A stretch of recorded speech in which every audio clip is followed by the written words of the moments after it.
उसकी कोई market valuable marketable product दे रहे हो, उसको रिवर्स में उसको दे रहे हो, तो उसकी वजह से आपकी जो कार है वो 10 लाख रुपए से उसका जो जीएसटी है वो 8 लाख रुपए के ऊपर चार्जेबल नहीं होगा। GST will remain chargeable on 10 lakhs only, पूरे 10 लाख रुपए के ऊपर ही चार्ज किया जाएगा। हाँ, ये 50,000 रुपए जो एडिशनल कई बारी वो आपको जो है वो बोनस दे देता है कस्टमर, लॉयल्टी बोनस कह के दे देता है कि आपके पास पहले भी मारुति की कार थी, अभी भी आपने मारुति की कार ली है और पुरानी गाड़ी हमको दे दी, तो इसलिए हम आपको 50,000 रुपए का लॉयल्टी बोनस दे देते हैं। तो ये लॉयल्टी बोनस जो है ये डिस्काउंट माना जाता है। किसी भी तरह का जो डिस्काउंट है अगर आपको इनवॉइस के ऊपर मिल रहा है तो आपका इनवॉइस जो है वो डिस्काउंट कम होने के बाद जो है उस वैल्यू पे होता है। तो आपकी जो वैल्यू हो जाएगी कार की जो बनेगी that will B 10 lakhs। 10 lakhs में से 2 लाख रुपए की जो आपने पुरानी कार बेची है वो कहीं इनवॉइस पे नहीं दर्शाई जाएगी। वो 10 लाख की 10 लाख इनवॉइस पे दिख रही होगी, बट हाँ, ये जो 50,000 रुपए है that will actually be reduced on the invoice. तो इनवॉइस जो है वो आपकी 10 लाख 10 लाख दिख रहा होगा और ये 50,000 दिख रहा होगा। 8 लैक्स तो इनवॉइस पे कहीं विजिबल ही नहीं होगा, मतलब 10 माइनस 2 तो इनवॉइस पे कहीं पर भी विजिबल ही नहीं होगा। तो 10 लाख में से 50,000 कम कर देंगे तो इनवॉइस की वैल्यू विल बिकम 9,50,000। सो ये 9,50,000 रुपए के ऊपर जो है वो जीएसटी चार्ज होगा।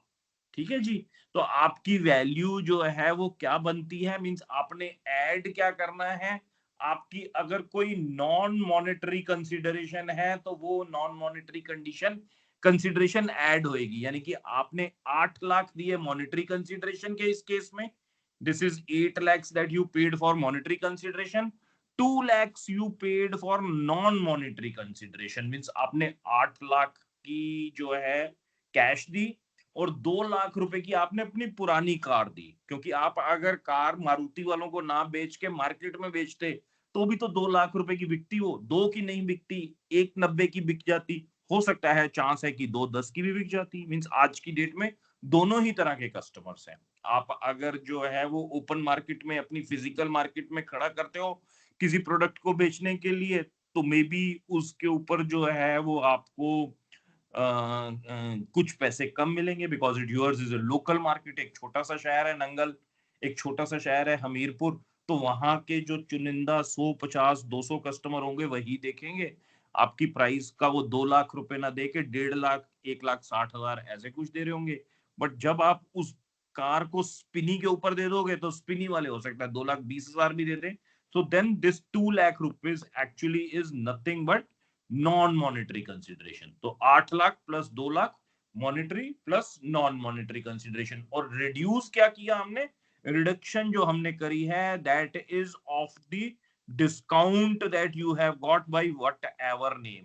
डिस्काउंट आपको डिस्काउंट के नाम पे मिला, या डिस्काउंट आपको जो है ये बोनस के नाम पे मिला, या नॉन लॉयल्टी बोनस के नाम पे मिला, किसी भी नाम से मिले तो वो बोनस जो है दैट इज और समथिंग जो आपसे नेट में कम पैसे लिए गए। अगर पैसे नेट में कम लिए गए हैं तो जीएसटी उस नेट में कम पैसों पे ही लगना है। बस आपने ये ध्यान रखना है कि कोई नॉन मॉनेटरी कंसीडरेशन तो नहीं दी है। आपकी जो transaction in between two person होनी है वो ओपन मार्केट वैल्यू पे होनी है। ओपन मार्केट वैल्यू मींस जो उसका रियल मार्केट प्राइस है, मार्केट में जिस भाव बेची जाती है। और वो हमें कब पता चलता है, जब हम देखते हैं कि दो अनरिलेटेड पार्टीज जिनमें आपस में कोई रिलेशनशिप नहीं है। हमने रिलेटेड पार्टीज की डेफिनेशन को एक बार दोबारा से समझा था। कौन कौन सी रिलेटेड पार्टी डेफिनेशन होती हैं। रिलेटेड पार्टीज में आपका एम्प्लॉई, अगर आप कंपनी है तो आपकी रिलेटेड पार्टी हो गई। आपका जो इन्वेस्टर है जिसका सब्सटैंशियल स्टेक है आपकी कंपनी में, वो रिलेटेड पार्टी है। आपका अगेन ऐसा इन्वेस्टर जो दो कंपनीज में, मींस आप एक्स कंपनी है और एक वाई कंपनी है, आप एक्स कंपनी वाई कंपनी को एक मशीनरी बेच रही है। दोनों ही कंपनीज जो हैं they are controlled by company Z. Means Z limited जो है वो एक्स लिमिटेड को भी कंट्रोल कर रहा है वाई लिमिटेड को भी कंट्रोल कर रहा है। बच्चे ये कंट्रोल कैसे आता है? कोई किसी को कंट्रोल कैसे कर सकता है? अगर एक्स लिमिटेड है और एक वाई लिमिटेड है और मैं कह रहा हूं कि जेड लिमिटेड दोनों को ही कंट्रोल कर रहा है, तो ये कंट्रोल कैसे आता है? That is my question to you. Sir shares acquisition से। Very good. शेयर्स एक्विजिशन से नहीं, मीन्स उनके पास ऑलरेडी शेयर हैं दोनों कंपनीज के। मीन्स इस कंपनी के भी अगर 20% शेयर उसके पास है और इस कंपनी के भी 20% शेयर उसके पास है, तो 20% स्टेक जो है वो कंट्रोलिंग स्टेक मानी जाती है कि 20% अगर किसी के पास शेयर है एक कंपनी के तो वो कंट्रोल कर रहा है, तो वो 20% कंट्रोलिंग स्टेक लेके बैठा हुआ है तो वो कंट्रोल कर रहा है। अब अगर ये वाली कंपनी एक्स है और ये कंपनी जेड है, इन दोनों में ट्रांजैक्शन हुई है और जेड ऑलरेडी इसमें 20% ओन कर रहा है, तो एक्स और जेड रिलेटेड पार्टी मानी जाएंगी।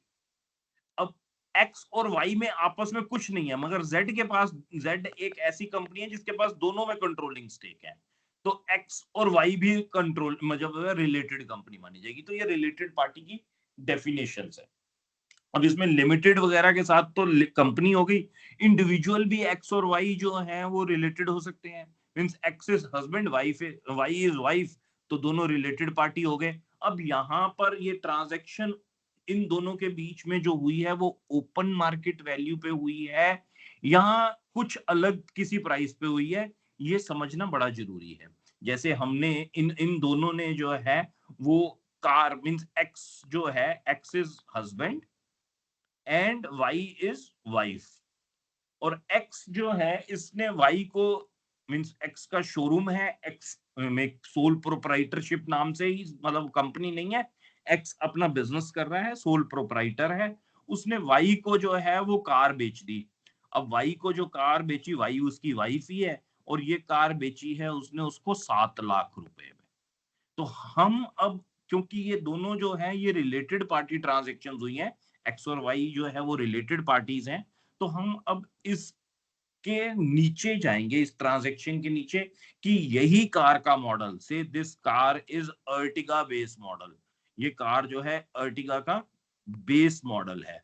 तो हम निकालेंगे इसके इनवॉइस की, ये जो अर्टिगा बेस मॉडल है इसने पिछले महीने किस किस प्राइस पे बेची है। अगर वो लार्जली 7 लाख की एवरेज पे ही बिकी है, किसी को 7,10,000 की बिक गई, किसी को 690 की, किसी को 7.5 लाख की, इसी रेंज में बेची है, तो जो जीएसटी डिपार्टमेंट है वो कहेगा कि हाँ जी, this was basically a transaction which is open market value of supply. इसकी ओपन मार्केट वैल्यू भी 7 लाख है और ये 7 लाख में बेच दी। अब पता चला कि ऑन एन एवरेज ये कार जो है ये 9 लाख रुपए में बेची जाती है। मींस इसका प्राइस जो है वो 7 लाख सिर्फ जो है इस एक्सेप्शनल ट्रांजेक्शन के लिए बनाया गया है, क्योंकि हस्बैंड वाइफ को बेच रहा है। 7 लाख छोड़ो, 70,000 रुपए में भी बेच सकता है। तो अगर ये 7 लाख रुपए में बिकेगी, तो अब जीएसटी जो है वो 7 लाख पे बच्चे चार्ज नहीं होना है। जो जीएसटी चार्ज होना है वो ओपन मार्केट वैल्यू पे चार्ज होना है। अगर 7 लाख उसकी ओपन मार्केट वैल्यू है तो मुबारक है हमें, 7 लाख में हम जीएसटी ले लेंगे। बट अगर उसकी ओपन मार्केट वैल्यू जो है वो 9 लाख बनती है, तो जीएसटी 7 लाख पे ना लेते हुए हम 9 लाख के ऊपर डिपॉजिट कराना हमारा बनता है। अगर हम नहीं कराते हैं तो हम under rule 27 of the GST act valuation में फंस जाएंगे कि आपने ओपन मार्केट वैल्यू के ऊपर सप्लाई क्यों नहीं करी, आपने ये रिलेटेड पार्टी ट्रांजैक्शन हमको बताई क्यों नहीं, आपने अंडर इनवॉइसिंग करी है। वो सारी चीजें हमको समझानी पड़ेंगी, क्योंकि मतलब अंडर इनवॉइसिंग इसमें जो है डिपार्टमेंट ने ऐसे नहीं प्रूव करनी कि तुमने 3 महीने बाद पैसे ले लिए थे, तुमने 6 महीने बाद पैसे ले लिए थे। वो ओपन मार्केट ट्रांजैक्शन में प्रूव करेंगे, वो मैं और आप, हम दोनों आपस में ट्रांजैक्ट कर रहे हैं तो प्रूव करेंगे। इस केस में तो उन्होंने प्रूफ देखना ही नहीं है, उस केस में तो उनको दिख गया एक्स हस्बैंड वाई वाइफ दोनों के बीच में ट्रांजैक्शन हुई है, अंडर वैल्यूएशन है। तो भाई जो डिफरेंशियल है उसके ऊपर जीएसटी दे दे, और तूने छुपाने की कोशिश की थी इसकी वजह से पेनल्टी भी दे दे, तूने अब ये लेट डिपॉजिट किया है इसकी वजह से इंटरेस्ट भी दे दे। बताओ बच्चे, बात समझ में आ गई? ये कॉमन सेंस वाली बात है। उसके बाद ये अंग्रेजी पढ़नी हमारी आसान हो जाएगी, कोई दिक्कत नहीं होगी इसमें जो कुछ लिखा हुआ है। हाँ कि ना?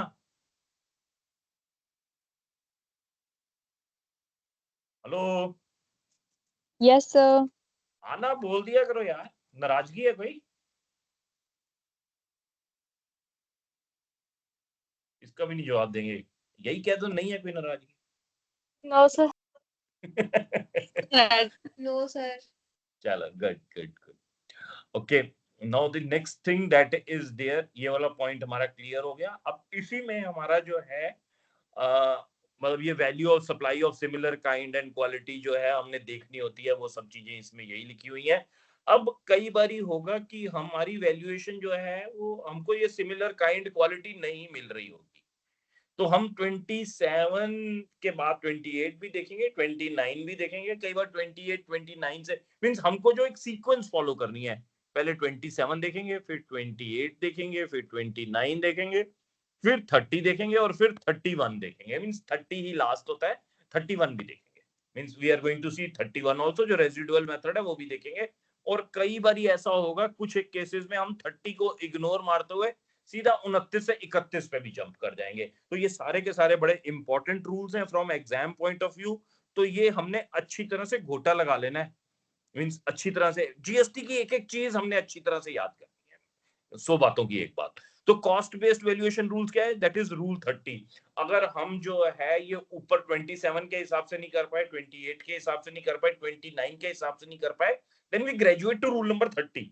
रूल नंबर 30 क्या कहता है कि यार कॉस्टिंग के बेस पे देख लो प्रोडक्ट कितने का बनता है, उसकी कॉस्टिंग निकाल लो, मींस उसकी कॉस्टिंग निकालो। और यहां पर जो है means this again becomes the area of your practice. जब कॉस्टिंग की बात आएगी तो सबसे पहले किसको पूछा जाएगा, कॉस्ट अकाउंटेंट को बुलाया जाएगा कि भाई ये बता रहा है कि ये मतलब हम ही कह रहे हैं इसको कि ये तूने प्रोडक्ट जो है ये 7 लाख रुपए में बेचा है, इसकी तूने अंडर इनवॉइसिंग करी है, तूने इसकी करी है अंडर इनवॉइसिंग।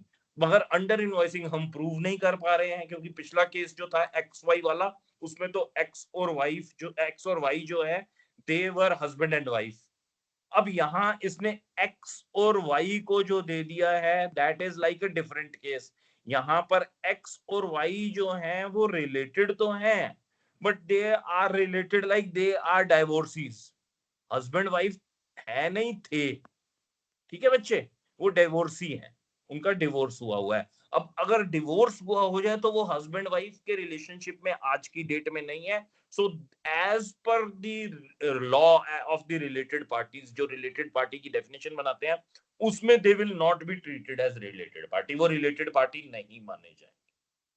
अब फिर भी 7 लाख रुपए में दे दी, तो अब जो है ये कॉस्ट बेस्ड वैल्यूएशन पे भी जो है वो जंप कर सकता है कि देखने के लिए कि वाकई ही 7 लाख में तूने दिया है तो सही दिया है। तो यहाँ पर वो जो है वो प्रूव करके दिखाएगा कि ये प्रोडक्ट मेरे को जो घर में है ये 6 लाख रुपए का पड़ता है, 6 लाख रुपए की इसकी कॉस्टिंग आई, और मैं इसकी वैल्यूएशन जो है वो मिनिमम कितनी कर सकता हूं, 6 लाख के ऊपर 10% और। मींस वो ये कह रहा है if all other methods fail the value is determined based on the cost of the supply, this is calculated as 110% of the cost of production और एक्विजिशन और the cost of providing the service. तो वो 6 लाख का 110% कितना हो गया,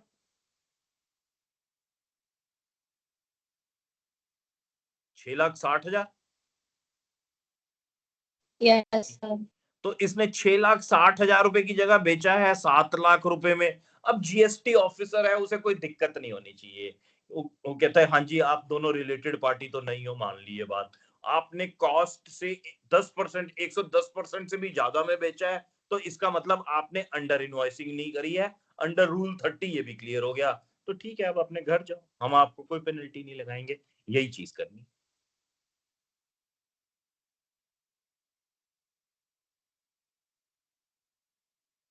point clear? Yes sir. Yes, sir. Cost based valuation वाला rule समझ में आ गया, रूल 30। रूल 31 है Yes, sir. Residual method.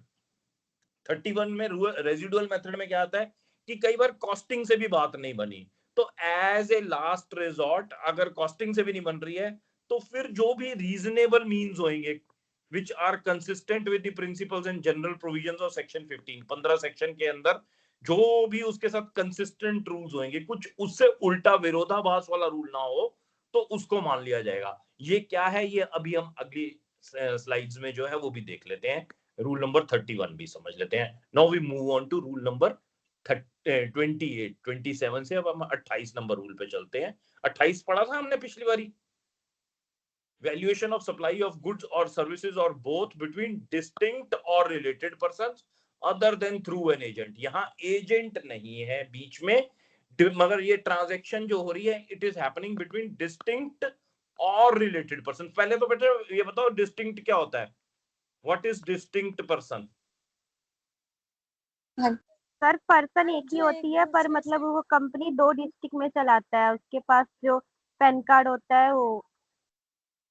नहीं समझ में आई बात।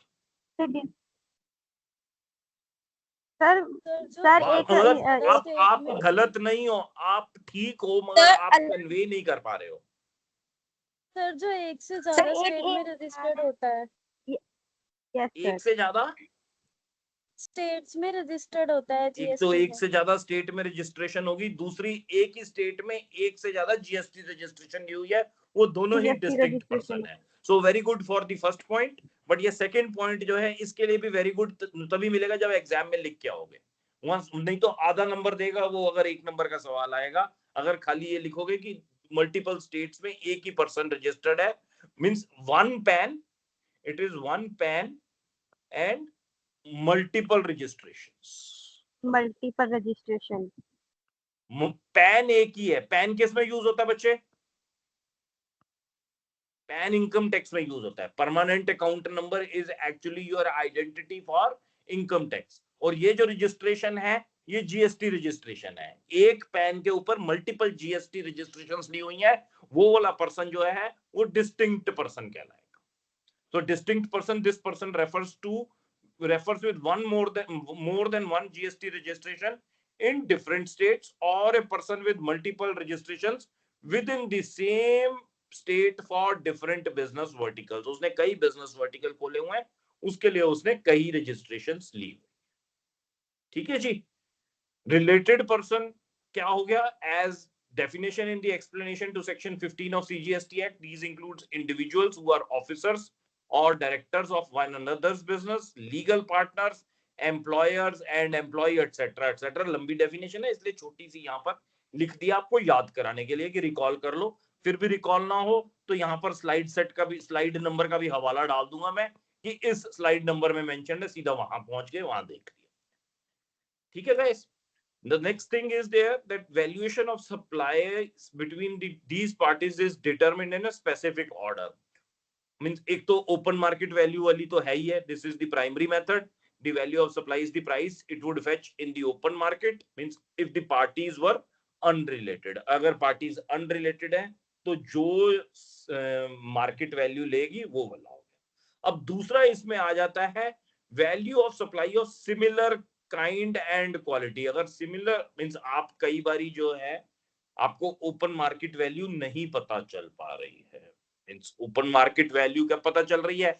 when we are talking something like Ertiga, when we are talking something like WagonR, तो समझ में आ जाती है। बट अगर हम बात कर रहे हैं यहाँ पे शुगर की, अगर हम बात कर रहे हैं यहाँ पे सीमेंट की, तो कैसे पता चलेगा? मींस वहां पे कई बार ब्रांड आइडेंटिफाई ही नहीं कर पा रही है। मींस शुगर मींस सब कुछ जो सफेद है और मीठा है वो चीनी है। सीमेंट जो चिपक जाता है वो सीमेंट है, जो ग्रे कलर का है वो सीमेंट है। अब इसमें सीमेंट जो है वो पता चला कि जी एक जीएसटी ऑफिसर ने पकड़ लिया कि तू सीमेंट कह रहा है 300 रुपए का बैग है, और यहाँ दूसरी पार्टी ने सीमेंट दिखाया है वो 700 रुपए का बैग दिखाया है। मैं 700 रुपए के बैग के हिसाब से जीएसटी लगाऊं या 300 रुपए के बैग से जीएसटी लगाऊं? मींस तुम आपस में रिलेटेड पार्टी ट्रांजैक्शन तो नहीं कर रहे हो कि 700 रुपए का बैग जो है वो दूसरा बंदा बेच रहा है तेरे पड़ोस में और तू 300 रुपए के बैग में बेची जा रहा है, तो मैं कैसे करूं? तो कह रहा है कि यार तुम ना मींस ओपन मार्केट वैल्यू के बाद जो सेकंड पॉइंट था इसमें, दैट वाज कि तू instead of going this way, means ये वाला जो था ना, ये पॉइंट नंबर 3, ये पिछली स्लाइड में भी था। ये एक जनरल रूल है, इसलिए ये एक स्लाइड हमने पूरी याद कर लेनी है। Actually this slide is going to tell us कि सीक्वेंस क्या है। पहले जो है ओपन मार्केट वैल्यू, दूसरा जो है वो सिमिलर गुड्स, तीसरा जो है कॉस्ट बेस्ड वैल्यूएशन, चौथा जो है वो रेजिडुअल मेथड। तो ये हमारा सीक्वेंस है जो हमने फॉलो करना है। तो अब सीमेंट के केस में उसने 700 रुपए बैग वाले के साथ 300 रुपए के बैग वाले का कंपैरिजन कर दिया। वो कह रहे यार मेरा तो कोई रिलेटेड भी नहीं है, तू कह रहा है कि 700 रुपए का बैग है, 700 रुपए का बैग जरा निकाल कौन सा था उसका खोल। तो उस 700 रुपए बैग वाले का जो बिल उसने निकाला, इनके पास बिल भी होते हैं क्योंकि ई वे बिल होते हैं ना बच्चे, आजकल हम आगे चल के ये भी पढ़ेंगे कि ई वे बिल क्या होता है। तो ये 700 रुपए का जो बैग निकाला उसके आगे लिखा हुआ था डब्ल्यू सीमेंट। तो डब्ल्यू सीमेंट का मतलब कह रहा है यार ये तो व्हाइट सीमेंट है, मैं जो बेच रहा हूँ वो काले वाला सीमेंट है, ग्रे कलर का, तो इसमें तो इतना फर्क होता ही है ना। कह रहा है अच्छा ऐसा भी होता है, कह रहा है हाँ और क्या, सफेद सीमेंट महंगा है, जो ग्रे कलर का सीमेंट है वो सस्ता है। तो फिर असेसिंग ऑफिसर मान गया कि उसने जो है वो कोशिश करी थी, पहले तो ओपन मार्केट वैल्यू पकड़ा था, उसे 700 वाला बिल पड़ोसियों का दिख गया, तो उसने कहा यार ये 300 में कैसे बेच रहा है, तो उसको वो सिमिलर वाला पकड़ के बैठ गया कि ये भी सीमेंट ये भी सीमेंट। फिर उसको उसने जो है जो असेसी है, जो आप कल को असेसी हो सकते हो, आप असेसी के रिप्रेजेंटेटिव हो सकते हो एज ए कॉस्ट अकाउंटेंट। आप जो है असेसिंग ऑफिसर को जाके प्रूव करोगे कि भाई जो तू सीमेंट का इनवॉइस हमारा पकड़ के बैठा हुआ है वो ग्रे सीमेंट का है, ठीक है जी, वो पोर्टलैंड सीमेंट कहते हैं उसको या ग्रे सीमेंट कहते हैं उसका है। और जो सीमेंट इनवॉइस तेरे पास हाथ में है उस पे W cement means white cement लिखा हुआ है, तो these are not two similar goods. अब अगर दो गुड्स सिमिलर ही नहीं है तो तू ये जो रूल 28 या 27 में सीक्वेंस फॉलो कर रहा है, ये सीक्वेंस गलत है ना, तू इससे हट जा। अगर तेरे को ओपन मार्केट वैल्यू से नहीं पता चल पा रहा है तो लेट्स जंप टू कॉस्ट वाली ना, कि मेरे को ये सीमेंट की बोरी कितने की मिली है, ये मेरे को सीमेंट की बोरी मिली है 280 रुपए की, 280 रुपए की मिली, इसके ऊपर 28 रुपए और लगा, तो 280 और 28 मींस 28 क्यों लगाने को कह रहा हूं बच्चे?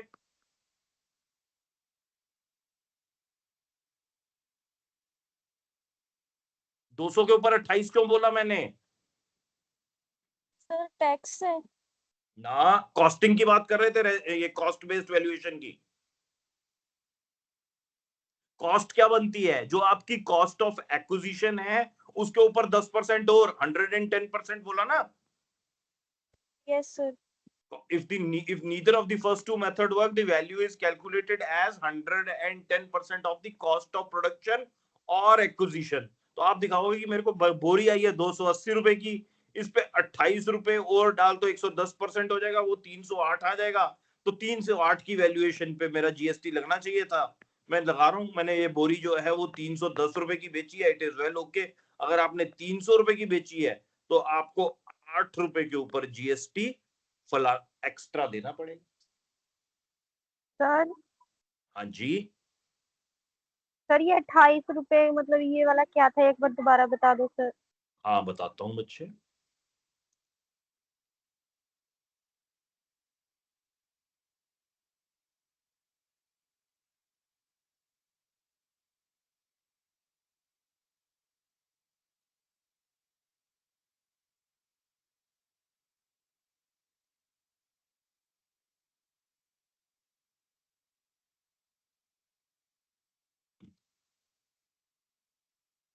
रूल नंबर 28 क्या कह रहा है?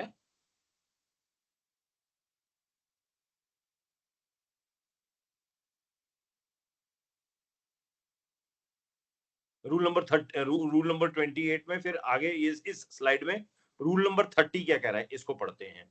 If neither of the first two methods work, means जो है ना तो ओपन मार्केट वैल्यू काम आई, ना value of supply of similar quantity काम आई, सिमिलर काइंड एंड क्वालिटी काम आई। तो अब वो कह रहा है कि the value is calculated as 110% of the cost of production और एक्विजिशन। तो हमने जो जिस रेट पे खरीदा है सामान, या हमने जिस रेट पे खुद प्रोड्यूस करा है, इन दोनों में से कोई एक, उसके ऊपर उसका 110% जो है that we will consider as valuation of product for GST. GST किस पे चार्ज करेंगे? 110% पे करेंगे, कम से कम 110। कम इसका मतलब हो गया आप 110 से ज्यादा करेंगे तो GST will be happy, GST department वाले खुश हैं। तो आपको 110% से कम पे नहीं करना है। अब हमने सीमेंट, वो कह रहा है कि मैंने सीमेंट की बोरी खरीदी है जी, खरीदी है। जिस किसी ने, जो सप्लायर है, सप्लायर भी खरीद के लाया ना बेचने के लिए आगे, उसने एसीसी से खरीदी होगी या उसने जो है वो अंबुजा सीमेंट से खरीदी होगी। तो 280 रुपए की कह रहा है मेरे को बोरी की लागत आती है, वो लागत के लिए क्या प्रूव करेगा? अपनी इनवॉइस दिखा देगा जो परचेज की इनवॉइस है कि ये देखो जी मेरी इनवॉइस है, इसमें 280 रुपए की सीमेंट की बोरी तो मुझे खुद घर पे पड़ी है और मैंने बेच कितने की दी? मैंने इसको 310 रुपए में बेच दिया है, ये मेरा बिल बना हुआ है। आप कह रहे हो तुमने अंडर इनवॉइसिंग करी है, मैंने अंडर इनवॉइसिंग नहीं करी है। उसका जो एक सबूत होगा वो ये होगा कि 280 रुपए के ऊपर 28 और जोड़े, मींस ये 100 है तो 10 और जोड़े, 100% 280 है, 110% जो है वो 308 हो गया। तो 308 रुपए तक मैं आराम से बेच सकता हूं एज पर रूल 30 ऑल्सो। तो मैंने तो 310 रुपए में बेची है, तो क्या दिक्कत है? रूल 30 दिखा के वो चुपचाप से निकल जाएगा, उस कहीं पे भी वो ये नहीं मानेगा कि उसने अंडर इनवॉइसिंग।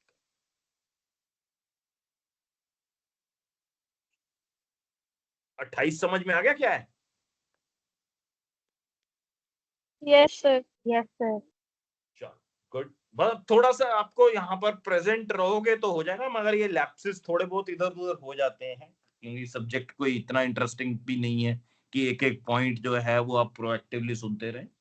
और गुड, जहां पर फंसो वहीं पूछ लो ताकि वो जो है वो अच्छे से रजिस्टर हो जाए along with the story also, क्योंकि जब आप सवाल पूछते हो तो आपके दिमाग में एक स्टोरी बन रही होती है, तो वो स्टोरी के साथ रजिस्टर हो जाए। सो 28 के बाद जो है we move on to rule number 29। 29 rule क्या कह रहा है जी? इट्स बेसिकली, पिछली बार आपका एजेंट नहीं था, अदर देन थ्रू एजेंट था 28 में। अब ये नेक्स्ट वाला जो है ये इंपॉर्टेंट हो जाता है, जहां एजेंट है, the transaction is happening between the principal and the agent. यहां तीन पार्टीज इन्वॉल्व होंगी बच्चे। पहली जो है वो है, मींस जो है यूर प्रिंसिपल, आप जो है प्रिंसिपल होंगे, आपके साथ जो है आपका एजेंट होगा और आपके एजेंट के बाद जो है वो कस्टमर। ठीक है ना? एजेंसी पढ़ी है ना हमने, कंसाइनमेंट पढ़ा है, ऐसे एजेंसी नहीं भी पढ़ी है तो कंसाइनमेंट का तो क्वेश्चन करे हैं ना हमने अकाउंट्स में। Yes sir. तो जो कंसाइनमेंट वाले जो क्वेश्चंस करे थे उस केस में क्या करते थे, प्रिंसिपल जो है वो एजेंट को गुड्स ट्रांसफर करता था, principal used to transfer it to agents, और एजेंट जो है वो कस्टमर को बेचता होता था। तो अब हमको जो रूल है वो क्या कह रहा है? The rule basically dictates us कि the rule is specifically for cases where a principal. इसमें अब ना दो चीजें हैं जरा ध्यान रखने वाली, दो इंपॉर्टेंट एस्पेक्ट हैं, दोनों ही याद रखने हैं। Two important aspects basically when we are talking about the agents, means when the goods are supplied through the agent, ultimate supply customer को हो रही है but through agent हो रही है। तो पहला वाला पॉइंट क्या है? पहला है the rule provides a very specific hierarchy for determining the value of supply when an agent is involved। जब agent involved है तो एक hierarchy बताई है उन्होंने। Price charge by the agent to the customer, अब यहां आ जाएगा एजेंट ने कस्टमर से किस रेट, क्या रेट लिया है। The value of the supply is the price at which the agent sell the goods on behalf of the principal to the final customer।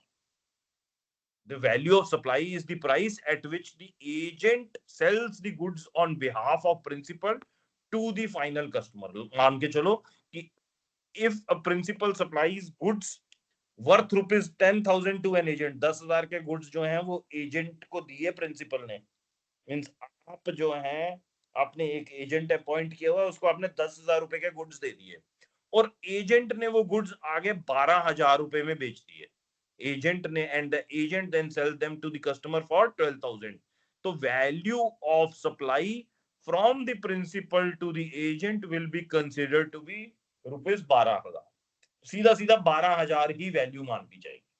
जिस भाव पे एजेंट ने बेचा है कस्टमर को, वही रेट जीएसटी चार्ज करने के लिए यूज करना है। आपने सीधा सीधा एजेंट से 12,000 रुपए के ऊपर जीएसटी क्लेम चार्ज कर लेना है इनवॉइस पर। ठीक है बच्चे, बात समझ में आ गई? पहला पॉइंट समझ में आ गया? Price charge by the agent, जिस रेट पे एजेंट कस्टमर को बेचेगा आप उसी रेट पे जीएसटी चार्ज कर लोगे। बट ये कब होगा? ये तब होगा जब आपके गुड्स जो है इनवॉइस करने से पहले टू दी एजेंट उससे पहले ही बिक चुके हैं, जब आपको सेल प्राइस पता है। जब आप 10,000 रुपए के गुड्स एजेंट को भेज रहे हो जो आगे 12,000 रुपए में कंट्रेक्चुअली बेच चुका है, तब आप 12,000 रुपए की इनवॉइस बनाओगे एजेंट के नाम पे। एजेंट भी आगे 12,000 की इनवॉइस बनाएगा। जीएसटी जो सरकार को जाना है वो 12,000 रुपए के ऊपर जो है वो सीधा आपके थ्रू ही पहुंच जाएगा। आपका एजेंट आपको 12,000 रुपए की जो है पेमेंट कर देगा। उसमें जो जीएसटी लगाना है, मान लो उसके ऊपर जीएसटी जो है 12,000 के ऊपर जो है that is at the rate of से 5%, 5% का जीएसटी है। तो 12 पंजे 60 जो है 12,000 रुपए के ऊपर 600 रुपए का जीएसटी है, वो आप चार्ज कर लोगे और वो 600 रुपए सरकार को जमा करा दोगे। But this will happen only जब आप एजेंट को गुड्स भेज रहे हो, उसी टाइम एजेंट आगे बेच चुका है, तब आप 12,000 रुपए में करोगे। नहीं तो आप पहले एडवांस में कैसे प्रिडिक्ट कर सकते हो कि एजेंट ने कितने में बेचा? तो उस केस में क्या होगा, जब आप गुड्स एजेंट के पास भेज रहे हो कि तू बेच दियो, तो price at which goods are supplied by the principal to the agent, जिस रेट पे गुड्स सप्लाई कर रहे हो उसी के ऊपर जीएसटी चार्ज होगा। If the price mentioned above is not available, for example the final sale has not happened yet, the value can be considered the price at which the principal of the goods to the agent the can be considered the price at which the principal supplied the goods to the agent। जिस rate पे supply किया है वही। तो ऊपर वाले scenario में क्या होगा, the value of supply would be ₹10,000, 10,000 he value of supply मानी चाहिए। ये पॉइंट क्लियर हो गया बच्चे? कॉमन सेंस वाली बात है, सर कुछ ये ऐसा 10,000 याद वाली करने वाला समझा नहीं है। देंगे। ठीक है ना? मेरे को सुनाई नहीं दिया आपने क्या बोला, यस हम दोनों सर। इकट्ठे बोल रहे थे। यस ही बोला है ना, दोबारा रिपीट करना तो नहीं बोला। सर ये 10,000 वाली सप्लाई मतलब ये कैसे मानी जाएगी, सिनेरियो ये समझा दो सर एक बार दोबारा। 10,000 का बेटे उसने बना के भेजी ना इनवॉइस कि 10,000 की मैं तेरे को दे रहा हूं, आगे तू जिस भी रेट में हाँ जी बेचना है सर। बेच दियो उस लिए। और तो पहले उसमें वाले केस में था कि वो 10,000 का बना के भेज रहा था, बट उससे पहले ही एजेंट उसको बता चुका था कि जो आप 10,000 रुपए में सामान भेज रहे हो ना, उसको मैंने 12,000 रुपए में बेच दिया। हाँ जी सर। यस तो सर, जब ओके सर। 12,000 में बेच दिया तो आपको जीएसटी वाला कहते हैं कि भाई तू भी 12,000 रुपए में बेच इसको और 12,000 रुपए का जीएसटी कलेक्ट करके दे। मैं दो बंदों से क्यों कलेक्ट करूं, मैं सीधा तुम्ही से क्यों ना कलेक्ट कर लूं। सर ठीक है? Excuse me sir. हाँ जी प्लीज बोलो। सर जो हमारा टैक्स होगा 600 रुपये 12,000 पे, तो फिर वो 12,000 में इंक्लूड होगा कि अलग से होगा? और अगर आपको उन्होंने लिखा हुआ है कि 12,000 में इंक्लूडेड है तो इंक्लूडेड होगा, फिर वो 600 रुपए नहीं होगा। और अगर वो 12,000 रुपए के अलावा है तो फिर उसमें इंक्लूड करना पड़ेगा। आपका क्वेश्चन बड़ा अच्छा है, 2 मिनट के लिए पार्क कर दो, इसी क्वेश्चन को आगे हम लेते हैं। आपने सवाल बड़ा अच्छा पूछा ओके बच्चे। सर। ठीक है, ओके सर। तो आपका जो क्वेश्चन है यस सर। मीन्स हम लास्ट क्लास में इस क्वेश्चन पे फंस गए थे, उसको आज हमने सॉल्व करना है। Okay sir. तो फर्स्ट और सेकंड पॉइंट क्लियर हो गया। हम वो आपके तीसरा वाला जो पॉइंट है वो अलग है, that is basically an alpha question. तो हम अभी फर्स्ट और सेकंड, हम पहले 1 2 3 की गिनती खत्म करके बाद में अल्फा पे आएंगे। चले आगे। Yes sir. यस। यस। तो उसके बाद जो फिर आपका जो रूल मीन्स ये जो रूल नंबर 29 पढ़ रहे हैं, इसमें ये 2 पॉइंट्स क्लियर हो गए। तो उसके बाद जो है you have to follow this open market value rule. और ओपन मार्केट वैल्यू रूल नहीं फॉलो होता तो आपको कॉस्ट बेस्ड वैल्यूएशन करनी है, रूल 30 फॉलो करना है। फिर रूल 30 नहीं अगर हो रहा होगा तो फिर आपको रूल 31 पे आ जाना है, जो रेजिडुअल होता है, दैट इज दी हिरार्की। जो हिरार्की है वो यही फॉलो करनी है आपको। तो ये पॉइंट क्लियर हो गया। अब इसके बाद जो है रूल नंबर 29 में एक ऑल्टरनेट और है, that alternate is very important from examination point of view. उस पर सवाल आ सकता है। वो ऑल्टरनेट क्या है, उस पर आ जाते हैं हम। That alternate is covered in my next slide. इसमें वो कहता है while the rule 29 primarily values supplies between a principal and the agent based on the price charged to the final customer। Means primarily जो है हम जिस rate के ऊपर फाइनल कस्टमर को इनवॉइस हुआ है उसी के ऊपर वैल्यूएशन कर रहे हैं. But it provides, rule number 29 provides an alternative method to prevent valuation issues. कई बार वैल्यूएशन में जो है वो झगड़े हो जाते हैं, इश्यूज आ जाते हैं, तो वो इश्यूज को सॉर्ट करने के लिए हमने एक ऑल्टरनेटिव मेथड जो है वो प्रपोज करा है. What that rule states? Rule states that if open market value is not available, अगर open market value अपने को नहीं पता है, then the value of goods supplied through an agent can be either the price at which the goods are supplied to the final customer. वो तो हमारा पहला है ही है ना, वो तो हम पिछली स्लाइड में सबसे पहले यही पढ़ के आ रहे हैं कि जिस रेट पे भाई तूने फाइनल कस्टमर को दिया है वही वैल्यूएशन है. एजेंट जो है प्रिंसिपल को उतने ही पैसे देगा, इनवॉइस भी उतने की ही बनेगी, जीएसटी भी उतने का ही जमा होगा. तो जीएसटी आपने between principal and the agent जिस रेट पे कस्टमर को इनवॉइस कर रहे हो उसी पे कर दो. दूसरा क्या है, और at the option of the supplier. Supplier के पास ऑप्शन है ये कि जो price 90% of the price charged for the supply of the goods of like kind and quality by the recipient to their unrelated customer. यहां उन्होंने कह दिया कि अगर कोई लाइक गुड्स है, मींस वैसे ही गुड्स जो है वो और कोई बेच रहा है या आप ही बेच रहे हो, 90% of the price charged of the supply of goods of the like kind and quality by the recipient to their unrelated customers.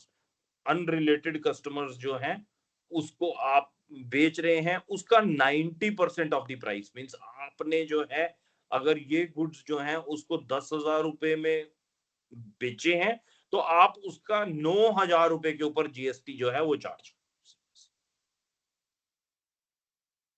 At the option of the supplier, 90% of the price charged for the supply of goods of like kind and quality by the recipient to their unrelated customer. उसने जो है means इस case में जो है आपने जो है in between you, one is principal, second is agent and third is customer.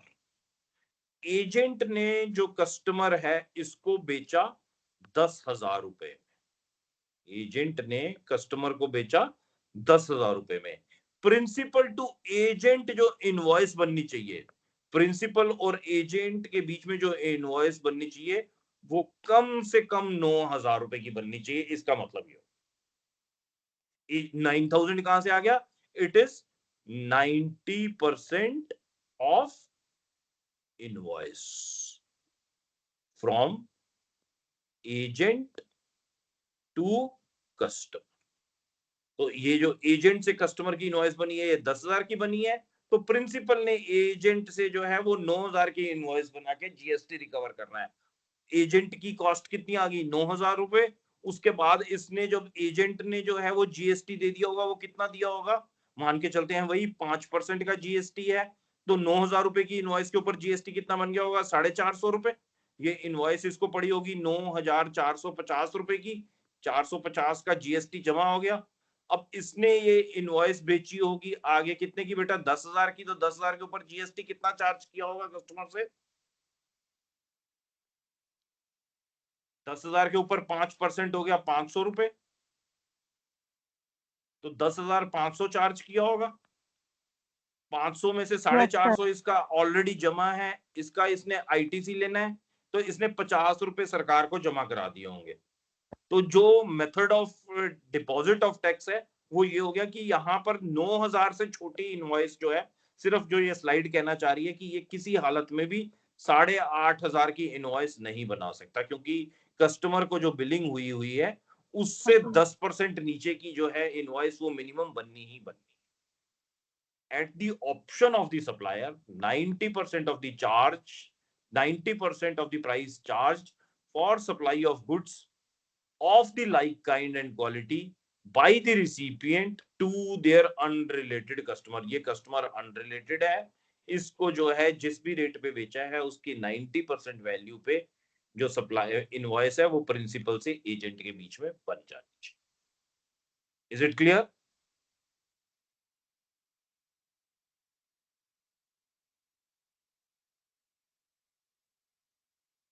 नहीं समझ में आई बात? जरा 90% आप दोबारा समझाओ।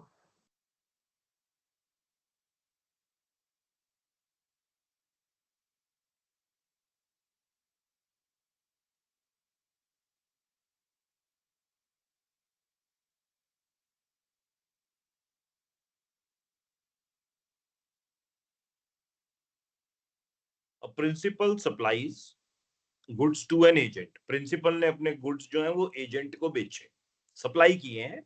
मींस जब भी ट्रांसफर होएगी तो it is considered as supply. जैसे ही सप्लाई हो जाती है तो सप्लाई का मतलब जीएसटी आ गया, ठीक है ना। प्रिंसिपल और एजेंट के बीच में सेल ट्रांजैक्शन नहीं होती, बट सप्लाई होती है। सप्लाई दो डिस्टिंक्ट पर्सन के बीच में भी होती है तो भी जीएसटी आ जाता है। Supply between principal and agent होती है तो भी जीएसटी आ जाता है। तो ये जीएसटी पिक्चर में आ गया। जैसे ही प्रिंसिपल ने एजेंट को सप्लाई करा, जीएसटी इज इमीडिएटली अट्रैक्टेड। अब इसके ऊपर जो कहानी बन रही है वो ये आ रही है कि सप्लाई की वैल्यू कितनी है। हम ये सारा का सारा जो सिर खपाई कर रहे हैं ये सप्लाई की वैल्यू निकालने के लिए कर रहे हैं। तो इसकी सप्लाई की वैल्यू कितनी होनी चाहिए? वो कह रहा है कि सप्लाई की वैल्यू होनी चाहिए कि जिस रेट पे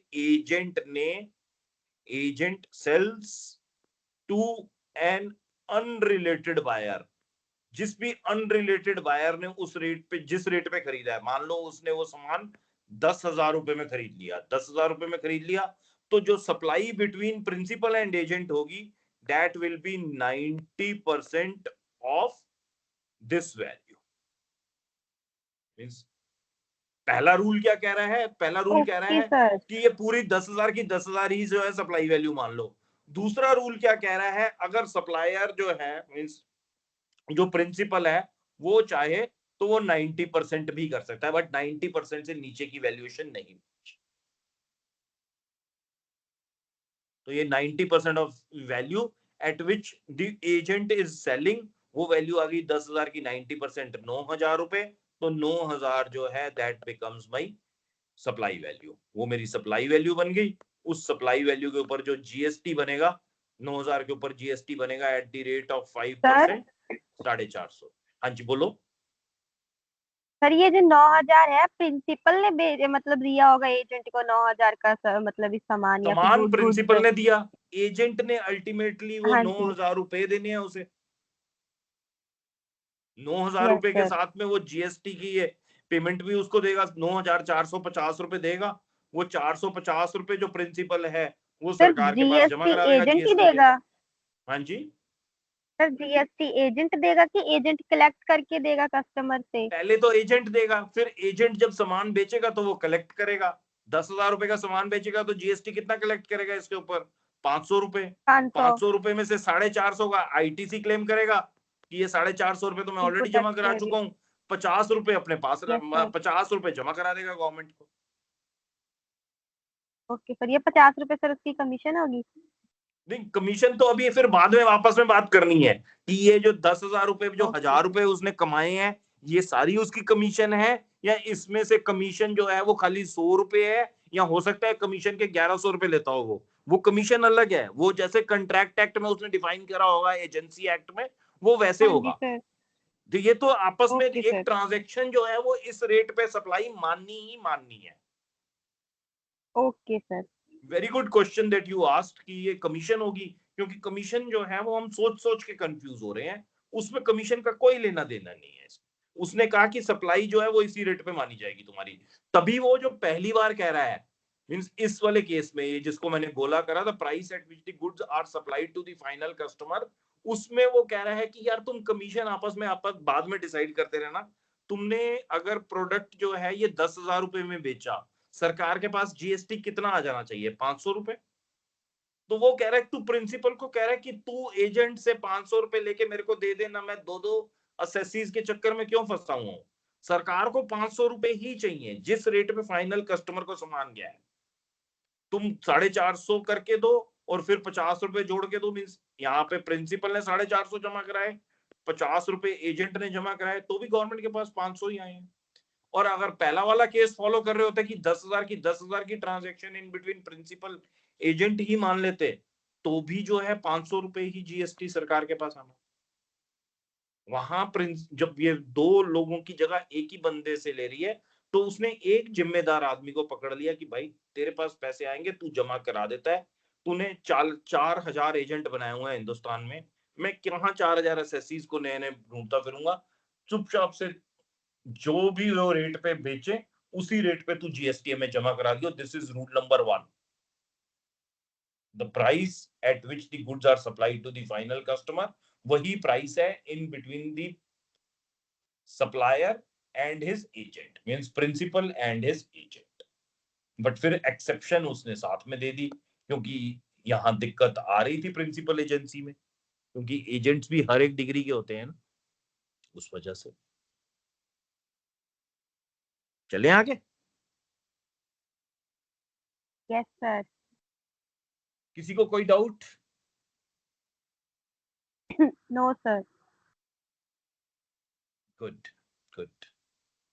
तुम सबके ब्याह पे कह दिया नो सर, बाकी जो है पीछे से जो है कह रहे होंगे कि हमें काम कब बोले जा रहे, उन्हें तो अभी समझ ही नहीं आया। सर बाकियों से दोबारा पूछ लीजिए सर। नहीं पूछता, मैं नहीं पूछा, थक गया मैं भी बताते बताते। चलो, next is residual method. So this is the last resort for valuation. Rule number 30 तो हमने समझ लिया ना अच्छी तरह से। 29 के बाद मैंने 30 अब नहीं बताया इसी चक्कर में, क्योंकि 30 आपको बता चुका हूं। 30 आप मेरे को बता दो क्या होता है, बताओ। कॉस्टिंग वाला। कॉस्टिंग में क्या मानना है? कॉस्ट, जब हम कॉस्टिंग करवा रहे हैं तो वैल्यू क्या माननी है, बताओ। 110% सर, मतलब 110% of cost. Cost. 110% of cost. So this is Poonam who is talking, right? Yes sir. चलो ठीक है। तो रूल 31 क्या कहता है? Rule 31 states that the value of supply shall be determined using reasonable means consistent with the principles and general provisions of section 15 of the GST Act। तो ये वाली लाइन बच्चे याद कर, इस लाइन को रट्टा मार। सेक्शन 15 के साथ कंसिस्टेंट होने चाहिए, रीजनेबल मीन्स होने चाहिए, and they should be consistent with section 15 of the GST act. So we have to learn this. 2 4 5 बार पढ़ेंगे, याद हो जाएगा। अगर एग्जाम में आएगा, यही एज इज लिखाओगे तो आपको जो है वो सब्सटेंशियल मार्क्स देते। उसके बाद in practice this means using a valuation that is fair and defensible, such as, क्या वैल्यूएशन हुई इसमें? The price of the comparable supply in the open market. Means वही, मींस आपके पड़ो जो कंपेरेबल आइटम्स जो हैं, means of the like value, like kind, means similar goods और the goods of the like kind. Similar goods की valuation क्या है? आपकी वैल्यूएशन उसके बराबर होएगी। The cost of the supply should be with a reasonable markup. Common sense वाली बात, जैसे वो 10% का मार्कअप लगाया हुआ है। अब इस केस में जो है वो हो सकता है, जैसे अब हमने वो केस किया था 280 रुपए की सीमेंट की बोरी प्लस 28 रुपए, तो वो हो गया था 308 रुपए। अब वो कह रहा है कि यार ये मेरे पास बंदा आया, कह रहा है मैं 1000 सीमेंट की बोरियां लूंगा। अब मैं 1000 सीमेंट की बोरियों का मतलब होता है 3 लाख रुपए सर।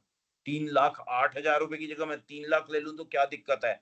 मेरे को तो जो है वो 20 रुपए बोरी बच गया ना। अब मैं 28 के चक्कर में कस्टमर थोड़ा ना लूज कर दूंगा, तो मैंने तो 3 लाख रुपए में बेच दिया मैंने, तो कोई दिक्कत नहीं है। तो यहाँ पे वो जो है वो रीजनेबल मार्कअप है। 10% ही थोड़े ना किसी किताब में लिखा कि 110% ही होना चाहिए। वो सीधा सीधा रूल 30 से ग्रेजुएट होकर 31 पे आना चाह रहा है। कह रहे जी मैंने 308 में तो नहीं बेचा, सच्ची बात है मैंने तो 300 में बेचा है। अब क्यों बेचा 300 में? कह रहे ये 1 2 बोरियों की थोड़ी ना बात कर रहा थे, तो 1000 बोरियों की बात कर रहा था। इसने तो पूरा का पूरा शॉपिंग कॉम्प्लेक्स बनाना है वहां पे। तो मैं अब 8 रुपए का मार्जिन थोड़े ना देखूंगा 28 रुपए के मार्जिन पे। यहाँ तो 1 रुपए बोरी पे काम हो जाता है। अगर 1000 की जगह ये 10,000 मांगे तो मैं तो इसको 290 में भी दे दूंगा, क्या दिक्कत है? 10 रुपए बोरी मिल रही है, 10 रुपए बोरी इंटू 10,000, 1 लाख रुपए मुझे घर बैठे बैठे कोई देके जा रहा है, तो मैं क्यों मना करूंगा? So here it makes business sense, it's a reasonable markup. वहां पर फिर 110% वाला जो रूल 30 है वो नेगेट हो जाएगा। हम रूल 31 पे चले जाएंगे। रूल 31 जो है वो कह रहा है the cost of supply with a reasonable markup. वहां वो अब 10% की बात नहीं कर रहा है। कॉस्टिंग वाला रूल बात कर रहा है 110% की, बट हर चीज 110% पे थोड़ी ना होती है। 10% तो बहुत बड़ा मार्जिन होता है कई बारी।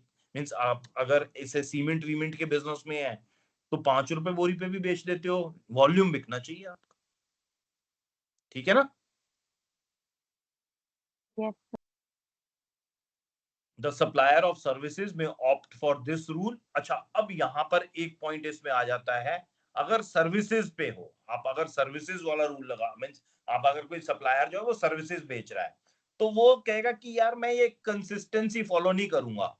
मीन्स वो जो है वो ऐसे नहीं जाएगा कि 27, 28, 29 फिर 30, वो कह रहा है मैंने 30 लगाना ही नहीं है, उसको ये छूट दे दी है। The supplier of services may opt for this rule ignoring 30, ignoring rule 30 valuation basis the cost of supply. जो कॉस्ट वाला है उसको इग्नोर करवाया। जो सीमेंट जब बेचने की बात कर रहे हैं तो यहाँ इग्नोर नहीं करवाया था हमने 110% वाला, वो 110% में फंसा हुआ था असेसिंग ऑफिसर के पास कि जी 300, उसने कहा 308 के ऊपर जीएसटी देना पड़ेगा भाई तेरे को। फिर वो लेके बैठा कि भाई मेरी 1000 बोरी बिकी है। 1000 बोरी बिकने का मतलब होता है कि मैं 20 रुपए कट्टे के ऊपर अगर कमा रहा हूं तो 20,000 रुपए मैंने 1 घंटे में कमा लिए। मैंने एक फोन करा था अंबुजा सीमेंट में कि भाई 1000 बोरी बेच भेज, उसने ट्रक भेज दिया। मैंने ट्रक अपनी दुकान पे भी नहीं खड़ा करा, मैंने दुकान सीधा उसकी साइट पे वो ट्रक भेज दिया। अब सिर्फ एक फोन करने के अगर मेरे को कोई 20,000 रुपए कमाई के दे रहा है तो मैं क्यों छोड़ूंगा। तो उसको बात समझ में आ गई कि हाँ this is business, so if it is business then he is resorting to residual method, rule number 31। But अगर यही केस जो है वो सर्विसेज का होता तो सर्विसेज में आप जो सप्लायर है वो कह सकता है कि मेरे को भाई मेरे को कॉस्टिंग मेरी दिखानी ही नहीं तेरे को, क्योंकि मेरी कॉस्टिंग कितनी आती है, मेरी कॉस्टिंग जो है वो तो एक प्रोडक्ट को जो है जो मैंने बेचा, जो सर्विस मैंने बेची है, ये सर्विस मैंने बेची 10,000 रुपए की, इसकी कॉस्टिंग हो सकता है मेरे को 100 रुपए ही पड़ती हो, और इसकी कॉस्टिंग हो सकता है मेरे को जो है वो 50,000 रुपए पड़ती हो, दोनों में से कुछ भी हो सकता है। सॉफ्टवेयर बना रहा हूं, मैंने पहला सॉफ्टवेयर बनाया और 10,000 रुपए में बेच दिया। अब जब मैंने सॉफ्टवेयर बनाया था तो मैं कॉस्टिंग अगर करूं उस पहले सॉफ्टवेयर की तो इट अमाउंट्स टू 50,000 रुपीज, 50,000 रुपए में सॉफ्टवेयर बनता है।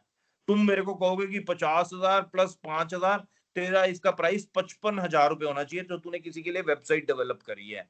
मैंने 10,000 रुपए में बेच दिया। मैंने 10,000 रुपए में क्यों बेची है? क्योंकि इस 10,000 की वैल्यूएशन में, इस 10,000 के मार्केट प्राइस के ऊपर मेरे को 100 कस्टमर और मिलेंगे या 10 कस्टमर और मिलेंगे, मैं उन सबको 10,000 रुपए में बेचूंगा। अगला वाला वेबसाइट बनाने के लिए मेरी कॉस्टिंग जो है वो 50,000 आनी नहीं, वो तो 600 रुपए में बन रही है, क्योंकि उसमें तो सिर्फ मैंने मैन को, वही जो बंदा काम कर रहा है उसको जो है वो फीस देनी है कि भाई तो 600 रुपए में बना के उसको दे दे। सारा खाका तो मैं तैयार कर चुका हूँ, मतलब जो वेबसाइट बनाने के लिए चाहिए होता है, तो मैं तेरे आगे कॉस्टिंग क्यों शेयर करूं इस चीज की। मतलब मैं यहाँ पे जीएसटी में इधर फंसूं और उसके बाद मार्केट में जो है वो मैं बेच ही नहीं पा रहा हूँ, 55,000 से नीचे तुम मान ही नहीं रहे हो, तुम्हारी कॉस्टिंग बन जाएगी। तो उनको जो है ये लीवे दे दिया गया है, the supplier of services may opt for this rule, ignore rule 30, straight away jump to rule number 30। वहां पर it has to be in consistency with section 15 of the GST Act and it has to be using the reasonable means। बस इतनी अंग्रेजी चलेगी, right guys. Yes, sir. Any other method that ensures that valuation is not arbitrary, means arbitrary का मतलब कि इसको कोई challenge तो नहीं कर सकता, and is consistent with the purposes of GST। तो ये अब जो है दिस इज मोर और लेस अंग्रेजी है और कुछ भी नहीं है। कुछ कुछ पॉइंट इसमें से याद हो जाए वेल एंड गुड, नहीं तो पहला तो हर हाल में याद करना है और दूसरे समझ के लिखते रहे। अच्छा, अब इसमें जो है नेक्स्ट जो आ जाता है रूल नंबर 31 में, उसमें आ जाती है value of supply in case of lottery, betting, gambling and horse racing. तो ये भी सर्विसेज हैं जो आपकी लॉटरी, इसको हम एक्शनेबल क्लेम्स भी कहते हैं इन सबको, what we call actionable claims. Means lottery, betting, gambling और हॉर्स रेसिंग, इन सर्विसेज के ऊपर जो सप्लाई की वैल्यूएशन है वो किस रेट पे होनी है, किस कैलकुलेशन से होनी है, दैट आल्सो इज इंपॉर्टेंट। और ये बड़ा इंपॉर्टेंट हो जाता है क्योंकि ये अभी रिसेंटली लगा है, ईयर 2023 में ही इसका एडवेंट हुआ है। उससे पहले जो है आपकी ये जो आपकी लॉटरी वॉटरी है या किसी भी फॉर्म में जो जुआ होता है, ये इसके ऊपर जीएसटी एप्लीकेबल नहीं होता। और इस टाइम ये रेलेवेंट और ज्यादा हो जाता है क्योंकि अब ये जो है ये इलीगल भी डिक्लेयर हो रहा है, मगर अभी इसके जीएसटी से प्रोविजंस नहीं हटाए गए हैं। अगर एक चीज इलीगल हो जाती है तो उस पे जीएसटी की एप्लीकेबिलिटी नहीं होती है। कोर्ट सब केसेस सब जुडिस हैं, मींस कोर्ट में केसेस जा चुके हैं क्योंकि लोगों ने इन्वेस्ट इसमें करोड़ों अरबों रुपए किए हुए हैं। But at the same point of time this is an immoral business जिसमें बहुत सारे लोग जो है बर्बाद हो गए हैं। अभी अगर आप पीछे आपने लास्ट मंथ के न्यूज़पेपर्स पढ़े हो या रेडियो न्यूज सुने हो तो कहते हैं कोई कम नहीं तो मेरे ख्याल 45 करोड़ लोग जो हैं वो इम्पैक्ट हुए हैं इन बेटिंग्स के साथ। कभी बेटिंग जो है आईपीएल मैच पे कोई कर रहा होता है, कभी कोई रमी खेल रहा होता है ऑनलाइन, कभी कुछ। सो है तो इट्स हाईली इमोरल। आपको कभी जीवन में नहीं करना है ये काम, ध्यान रखना। बट हो सकता है आपका कोई हाई एंड क्लाइंट आपको मिल जाए एज ए कॉस्ट अकाउंटेंट जो कसिनो चलाता हो या जो हॉर्स रेसिंग करवाता हो, उसका हॉर्स जो रेस कोर्स हो उसका रेसिंग क्लब हो, तो means that is basically your business कि आपने उसकी हेल्प करनी है जीएसटी की रजिस्ट्रेशन में भी, उसकी रेगुलर जीएसटी की रिटर्न्स में भी, और जिन वैल्यूएशन के केसेस में वो फंस जाएगा उसमें भी। So what rule 31 says that becomes important for us to understand, वो हम समझ लेते हैं। तो अब यहाँ पर जो है this is basically deemed value of supply of lottery, कि लॉटरी की वैल्यू बेटा कितनी होती है ये चीज हमने समझनी है। आप अगर लॉटरी जो है वो देखते हो तो लॉटरी में ना दो तरह की वैल्यूज होती हैं। मींस एक वो पता चलता है कि लॉटरी की टिकट जो है वो 100 रुपीज की टिकट है, और कई बारी वो टिकट आपको जो है वो टिकट आपको जो टिकट की प्राइस है वो तो 100 रुपए लिखा हुआ है, but that ticket is available to us at the price of से ₹90 ओनली। 90 रुपए में ही हम उस टिकट को खरीद सकते हैं। तो अब इसकी जो वैल्यू है जीएसटी की वैल्यू, मतलब जीएसटी किस रेट पे लगना है, क्योंकि जब आप जीएसटी लॉटरी खरीदते हो तो उसमें से भी जो है वो जीएसटी पे करना पड़ता है। GST goes from that also. Means अब बच्चे वो क्वेश्चन याद आ गया मेरे को जो अभी पूछा हुआ था जिसको मैंने अल्फा क्वेश्चन कहा था। I called it as alpha question ना। तो वो यस यहाँ सर, पर अब आपका अर्चना ने पूछा था। वो क्वेश्चन आपका एप्लीकेबल होने वाला है इसमें। जब आप 100 रुपए की लॉटरी की टिकट खरीदते हो तो आप 100 रुपए की टिकट अलोंग विद जीएसटी खरीदते हो। It is along with GST जो है वो टिकट 100 रुपए की आती है, उसमें जीएसटी लगा हुआ है। तो अब इसकी वैल्यूएशन कितनी हुई, मतलब मेरे को एक ऐसी वैल्यू निकालनी है, एक्स की वैल्यू निकालनी है जिसके ऊपर एक्स प्लस जीएसटी के इसके ऊपर जो जीएसटी का रेट लगता है वो 28% लगता है। So X plus 28% of X, this becomes 100 rupees. मेरे को एक्स की वैल्यू निकालनी है। हम निकाल सकते हैं इसको, मैथमेटिक्स हमको आता है। Yes sir. तो इसको निकालने का जो एक सिंपल सा तरीका है that is as simple as this, कि 100/128 इंटू 100 कर दो तो आपकी वैल्यू निकल आएगी। ये जो लिखा हुआ है 100 divided by 128 of the face value of the ticket, तो ये निकल आएगी वैल्यू। ये कितनी होगी, मींस आपको ये मतलब ये जो इक्वेशन मैंने बनाई है इसको सॉल्व करने की जरूरत ही नहीं है। आप 100/128 करो, सीधी सीधी वैल्यू निकल 100 डिवाइडेड बाई 128 इंटू 100। सो 78 रुपए की वैल्यू आ गई। सर, यस सर, 78.125 की वैल्यू जो है वो आ गई। 125। ठीक है जी, यस 78.125 सर। जो है वो इसकी वैल्यूएशन आ गई। सप्लाई वैल्यूएशन कितनी, हमारा ऑब्जेक्टिव क्या था, सप्लाई वैल्यूएशन निकालना, कि सप्लाई की वैल्यू कितनी है वो निकालनी है। तो सप्लाई की वैल्यू 78.125 आ गई। इसके ऊपर अगर मैं 78.125 को, सारे बच्चे अपना कैलकुलेटर निकाल लो 1 मिनट के लिए, फोन पे ही सुन रहे हो तो फोन पे ही कन्वर्ट कर लो। तो 78.125 इंटू 28% कितना हो गया, into 0.028, so this turns out to be into 28, so 0.028 नहीं 0.28, sorry, so it's a 78.125 into 0.28, सो 21.875 ये जो है ये जीएसटी हो गया इसके ऊपर। तो ये दोनों वैल्यूज मिला के जो है वो 100 रुपए की, ये 100 रुपए की वैल्यू। ठीक है जी, बात समझ में आ गई?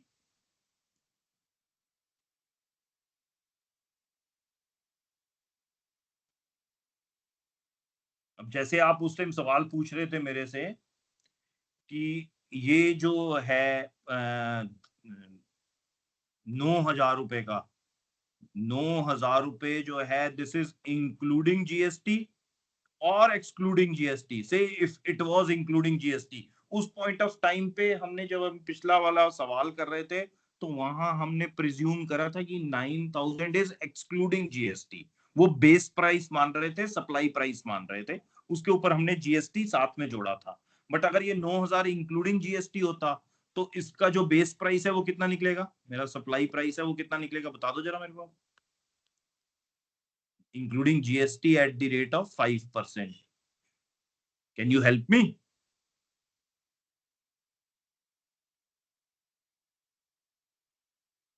सौ को किससे डिवाइड करूं और 9,000 से मल्टीप्लाई करूं तो वो मेरी वैल्यू निकल आएगी।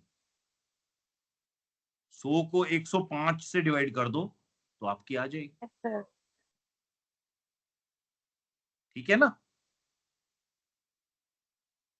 Hello, yes sir. बस एक पूनम की आवाज आई है, बाकियों को बच्चे नहीं समझ में आया तो एक बार पूछ लो, क्योंकि ये एग्जाम पॉइंट ऑफ व्यू से भी और आगे करियर पॉइंट ऑफ व्यू से भी बहुत इंपॉर्टेंट है। ये इक्वेशन समझनी जो है आ गई। यस सर 8571.4 857 नहीं, वो तो बच्चे तेरे को समझ नहीं, बाकी ये ओके, एक आवाज हो रही है भाई लोगों, बाकी भी बोल दो, नहीं आई है तो भी बोल दो, कोई दिक्कत नहीं है। समझा समझ दोबारा समझा दो। हाँ तो हुण मैं तेरे घर आवांगा न्योता लेके कि भाई तो पूछ लो, कोई ना कोई, इतना कोई चेज करना पड़ता है पूछने के लिए, और वो भी तेरे को ही एक you are the sole guy who is asking. बाकियों को समझ में आ गई है तो I will be more than happy, but नहीं समझ में आई है तो I am more happy to make you understand further. So don't feel shy guys, बिल्कुल भी जरा सा भी नहीं शर्माना। आ गई बाकियों को समझ? Yes sir. तो बलविंदर, हम जब क्लास खत्म करते हैं तो बेटा 1 to 1 समझ लेते हैं, बाकियों को तो समझ आई गई है।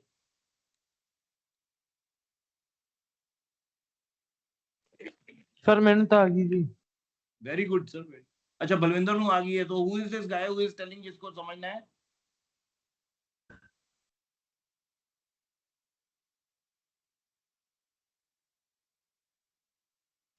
So stay back with me. जिसको नहीं समझ में आई है बच्चे, वो क्लास खत्म होने के बाद मेरे साथ जो है 2 मिनट के लिए रुक जाए।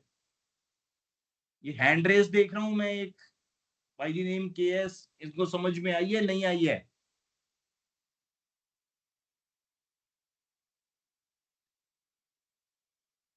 well this kind of hand I understand कि आ गई, कोई दिक्कत नहीं है। सर इसी ने बोला था सर दोबारा समझा दो। अच्छा केएस नहीं बोला था दोबारा समझा दो? यस। ओके ओके, तो हु इज दिस केएस, क्या नाम है इनका? चलो ठीक है। तो भाई मेरे साथ रहियो, क्लास खत्म होने के बाद हम दोनों 2 मिनट में समझ के इसे क्लोज कर देंगे।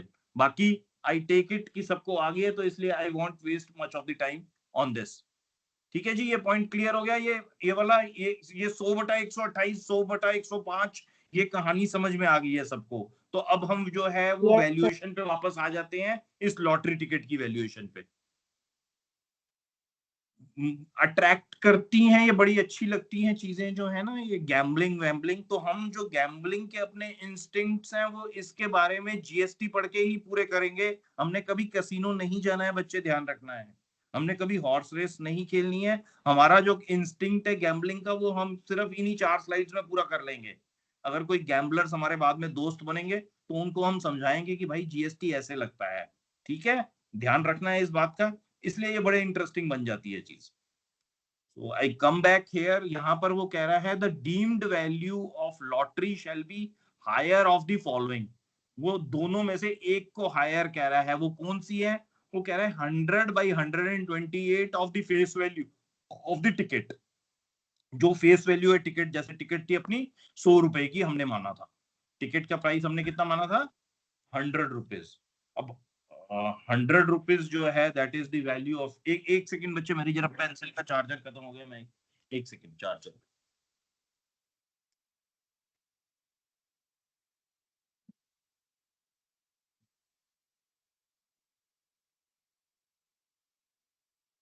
बंद।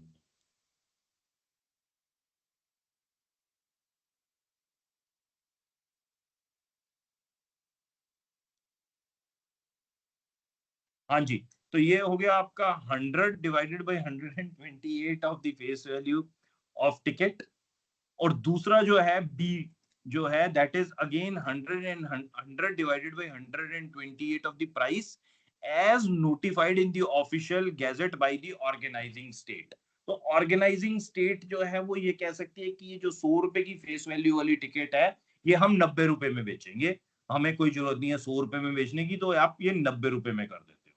तो आप जो है ये 100/128 ऑफ 100 और 100/128 ऑफ 90 दोनों करके देखोगे, और दोनों ही केसेस में जो भी अल्टीमेटली हायर बनेगा, मींस इसका हायर बने या इसका हायर बने, यही कह रहा ना, the deemed value of lottery shall be higher of the following, इन दोनों में से जोन सा भी हायर बनेगा जीएसटी के लिए सप्लाई वैल्यू वो वाली मानी जाएगी। तो ऑब्वियस सी बात है वो 100 वाली का ही ज्यादा बनेगा इस केस में। अगर ये 100 होती और यहाँ पर ये जो है ये 190 कर देता कि टिकट हमारी ब्लैक में बिक रही है, तो 190 वाले का बन जाता। बट ये रूल हमको याद रखना है कि the deemed value of the lottery shall be higher of the following 100 upon, अब ये 128 क्यों है? क्योंकि कोई भी गैम्बलिंग जो है, any kind of gambling, may that be in form of lottery, may that be in form of horse race, may that be in form of your casino, वो सारी की सारी गैम्बलिंग के ऊपर जो जीएसटी है वो 28% के रेट से ही है। तो इसलिए ये 100/128 है। It's a face value of ticket divided by I mean multiplied by 100 और 128, और दूसरा जो है 100/128 multiplied by the price as notified in the official gazette by the organizing. तो ये टिकट, ये क्लियर है। अब इसका जो प्राइस मनी है वो 1 करोड़ रुपए है, 10,000 रुपए है, 1 लाख रुपए है, उससे कोई फर्क नहीं पड़ता। उस प्राइस मनी के ऊपर जीएसटी कभी भी नहीं लगना, चाहे आपकी वो लॉटरी निकले या ना, इररिस्पेक्टिव ऑफ दैट। सिर्फ लॉटरी की टिकट के ऊपर जो है वो जीएसटी लगना है, और वो किस वैल्यू पे लगना है वो चीज हमको क्लियर हो गई है। It is the face value और the notified price which so ever, और उसको वो जो है वो इंक्लूडिंग जीएसटी प्राइस है, तो आप उसका जो है कैलकुलेट करोगे 100/128 से मल्टीप्लाई करके। ठीक है जी, क्लियर है पॉइंट? सर हाँ जी सर, जो केबीसी में अमाउंट कीपिंग प्राइस वो भी इसी वो रूल लॉटरी नहीं है बच्चे, वो एक्शनेबल क्लेम नहीं है आपका। वो जो है that is actually a quiz game. Quiz game के ऊपर जीएसटी नहीं लगता है, मतलब उसकी सप्लाई नहीं हो रही है आप, वो एक्शनेबल क्लेम नहीं है सर। मतलब केबीसी विनिंग प्राइस ਤੇ जीएसटी नहीं लगता ना, जीएसटी नहीं लगता, इनकम टैक्स लगता बच्चे। ਛੱਡਣਾ ਉਹਨਾਂ ਨੇ ਨਹੀਂ ਤੁਹਾਨੂੰ, ਪੈਸੇ ਤੁਸੀਂ ਜੋ ਵੀ ਕਮਾਓਗੇ ਉਹਦੇ ਤੇ ਟੈਕਸ ਤਾਂ ਲੈਣਾ ਹੈ ਉਹਨਾਂ ਨੇ, but it will not be GST which will be charged, it will be income tax, and income tax is charged at the rate of 30% there. Okay sir. अब जब आप गैम्बलिंग में जीतोगे तो गैम्बलिंग में इसके ऊपर जो है जीएसटी भी लगता है और इनकम टैक्स भी लगता है। आप अगर हॉर्स रेस जीतते हो या आप लॉटरी का टिकट जीतते हो, तो पहले तो आपने जब लॉटरी खरीदी तो उस पॉइंट ऑफ टाइम पे आपसे जीएसटी ले लिया उन्होंने। जैसे ही जीएसटी मींस उसमें से आपका जीएसटी जो है वो इमीडिएट आ गया जब आपने लॉटरी का टिकट खरीदा या आप हॉर्स रेस में रेस खेलने गए घोड़े की। ठीक है जी। और जब आप अल्टीमेटली हॉर्स रेस जीत जाते हो, आपका घोड़ा जीत गया, तो मीन्स आपने पता चला था कि ये एक टिकट खरीदी थी हॉर्स रेस के लिए, दैट वाज फॉर ₹5000, 5000 रुपए की आपने किसी एक घोड़े पे हॉर्स रेस के ऊपर आपने बेट लगाई थी और वो घोड़ा जीत गया। जीते का मतलब ये नहीं होता कि फर्स्ट आया, that could be like the third race, third number पे आ गया वो घोड़ा, थर्ड नंबर पर आ गया या सेकंड नंबर पर आ गया, कुछ भी हो सकता है। अब इसकी बड़ी तरह की ना मतलब ऐसा नहीं होता कि 5000 रुपए का आपका घोड़ा थर्ड आ गया या सेकंड आ गया तो आपको 5 लाख रुपए मिलेंगे। हो सकता है कि आपको जो है वो खाली 8000 रुपए ही मिले। आपका घोड़ा जो है वो थर्ड आया और थर्ड आने की वजह से आपको जो है 8000 रुपीज मिल गए। अब ये 8000 की 8000 मीन्स पहले तो जो 5000 रुपए है इस पे आपने जीएसटी दिया हुआ है। आपने जो जीएसटी दिया होगा that would be like 100 and divided by 128 into 5000, ये आपकी वैल्यूएशन की टिकट की वैल्यूएशन बनेगी। मींस 100/128 इनटू 5000 जो है वो तो आपका जीएस, उतना तो अमाउंट आपने जो है वो रेस खेलने के लिए दिया है। बाकी का जो बचा हुआ अमाउंट है which is 28 divided by 128 into 5000, ये आपने जीएसटी जमा कराया है। अब इसके बाद जो आपको 8000 रुपए की विनिंग मिलेगी इसके ऊपर वो सीधा सीधा 30% टैक्स डिडक्ट कर लेंगे, लेस टीडीएस, वो इनकम टैक्स का होगा। तो 30% कितना हो गया? 2400। 8 या 2400 रुपए कम करके वो आपके हाथ में कितने पैसे पकड़ाएंगे? 5600 रुपए पकड़ाएंगे। आप गए थे रेस खेलने, 5000 रुपए की टिकट खरीद के, घर आप 5600 लेके आ गए। आप कहोगे कि यार मैं सर सिर्फ मतलब 600 का प्रॉफिट।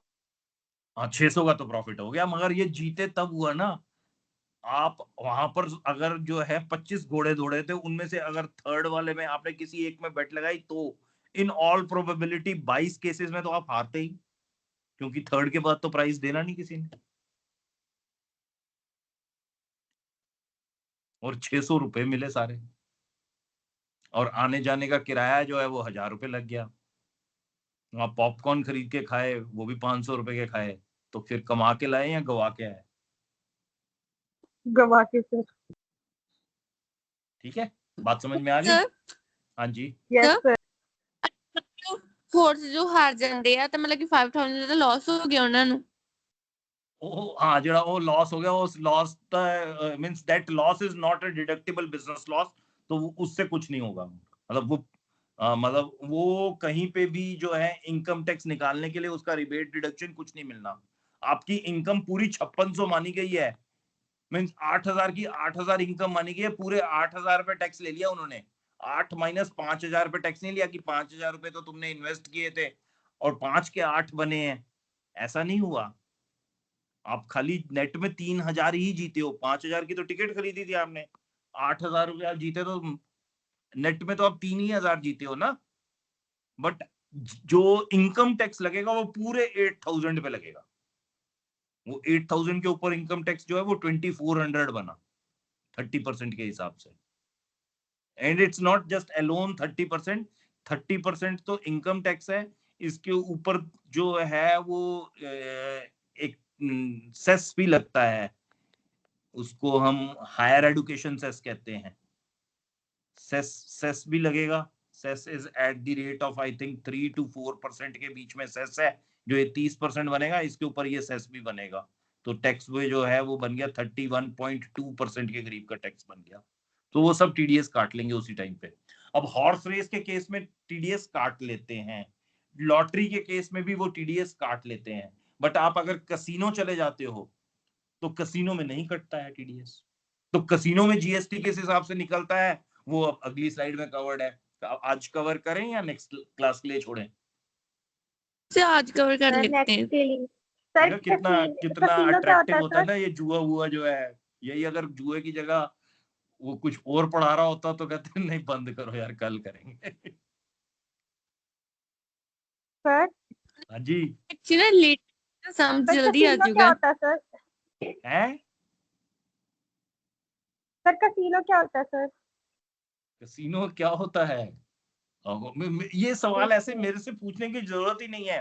गूगल पे डालो आपको मिल जाएगा, आर्टिफिशियल इंटेलिजेंस जेमिनी पे डालो मिल जाएगा, वहां पे डालो फोटो ऑफ कसिनो वो दिख जाएगा, फिर मूवी के साथ किसी को रिलेट कर लो कि अच्छा कसिनो ये होता है।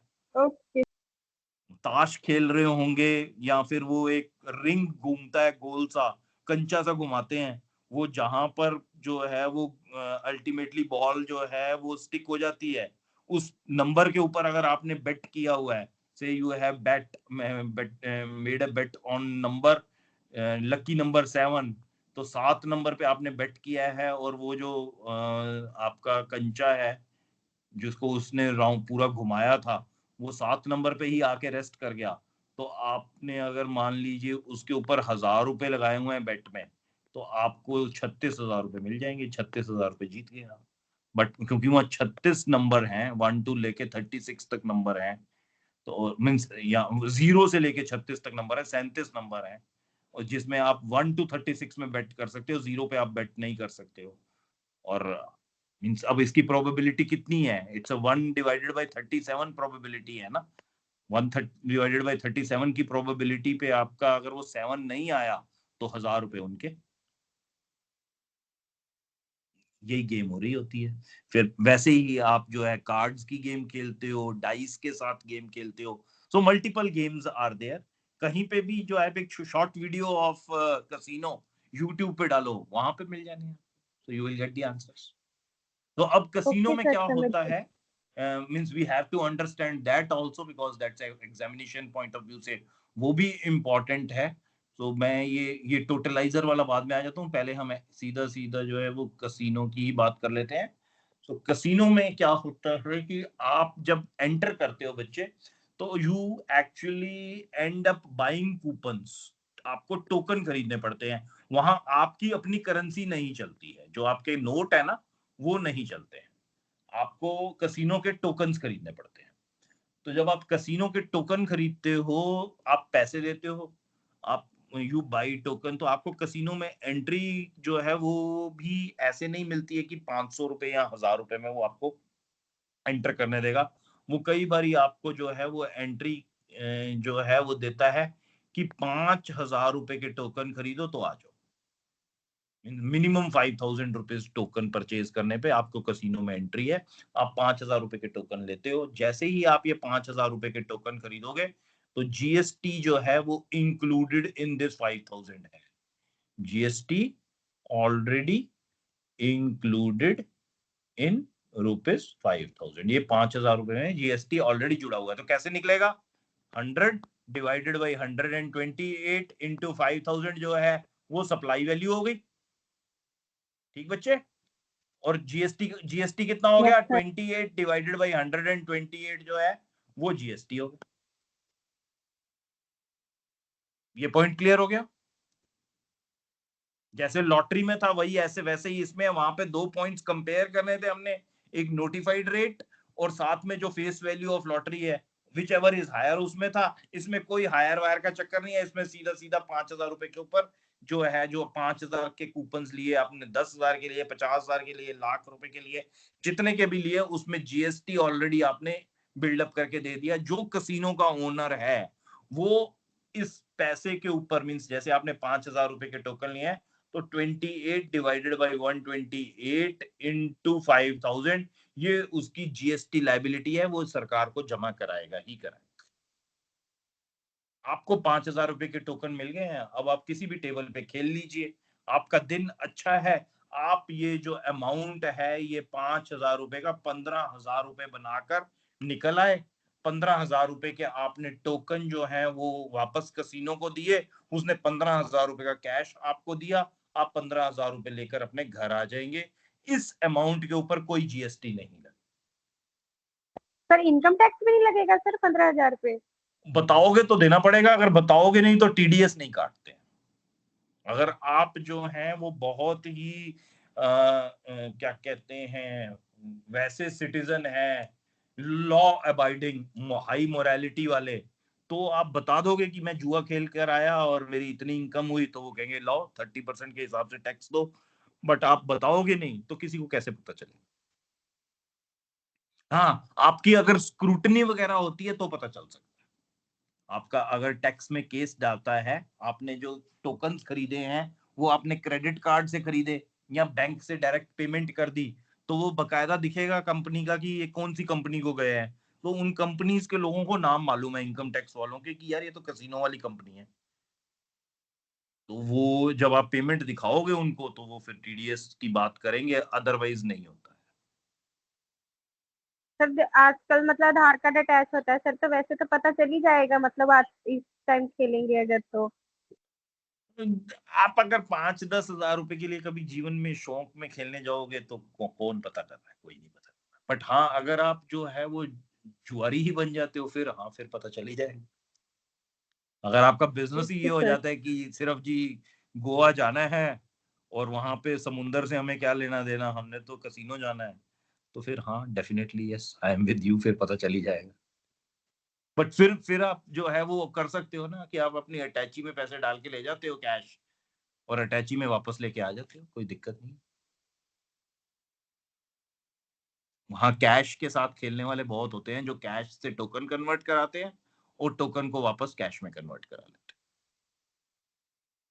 हैं। ये मनिंदर सर को बोलना पड़ेगा कि ये जो गैम्बलिंग वाला पार्ट है इसको ना मेरा अपलोड करें, हम कुछ ज्यादा जा रहे हैं।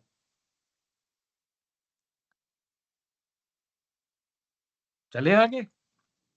अब यस मतलब सर।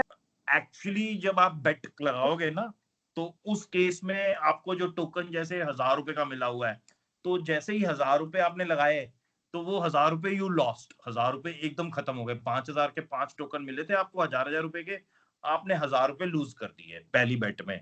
दूसरी बेट लगाने की हमारी हिम्मत ही नहीं होनी जिसने 5000 रुपए मेहनत से कमाए होंगे। वो बेचारा 4000 रुपए के टोकन डाल के जेब में घूमता रहेगा, और फिर वो पता चलेगा कि वो वापस गया, और वापस जाने के बाद जब वो वहां से एग्जिट कर रहे थे वो 4000 रुपए के टोकन उसने एन कैश करा लिया कि ये टोकन भाई मेरे 4000 रुपए वापस दे दे। वो 4000 रुपए आपको वापस तो मिल जाएंगे, means there will be refund of tokens, this refund of tokens has happened. However, any amount returned or refunded by the supplier to the player for any reasons whatsoever, including player not using the amount paid or deposited with the supplier for participating in any event, means अब इसमें था क्या, basically आपका डर था जिसकी वजह से आपने बेटिंग करी ही नहीं। आप गए क्यों थे, शायद पीयर प्रेशर में गए थे, या जैसे अभी आप इंक्विजिटिव हो, क्यूरियस हो कि यार कसिनो होता क्या है, तो सारे दोस्त जा रहे थे आप भी चले गए, पैसे कमाते भी हो, मगर अभी पैसे हारने नहीं आए हैं। जब हारने नहीं आए तो जीतने भी नहीं आए, तो वहां गए, एक आधी बेट लगाई, हार गए, दूसरी बेट लगाने की हिम्मत ही नहीं करी, 4000 रुपए वापस लिए आ गए। बट वो ये क्या कह रहा है कि any amount returned or refunded by the supplier to the player for any reason whatsoever, including player not using the amount or paid or deposited with the supplier for participating in any event shall not be deductible from the value of supply of online money gaming। जो gaming करने के लिए आपने वो 5000 रुपए पहले दिए थे, जो कसिनो ओनर है, जो सप्लायर है, उसको उसके ऊपर पूरा जीएसटी देना पड़ेगा। मीन्स वो जो जीएसटी है वो 28/128 इंटू 5000 रुपए पे ही देगा। आपने जो है वो 4000 रुपए का रिफंड ले लिया, इसकी वजह से उसकी जो जीएसटी की लाइबिलिटी है वो 5000 से घट के 1000 रुपए पे नहीं रह जाएगी। उसने जितना अमाउंट एक बारी उसको मिला है उस सब के ऊपर जीएसटी दे। ठीक है जी, ये पॉइंट क्लियर है कसिनो वाला।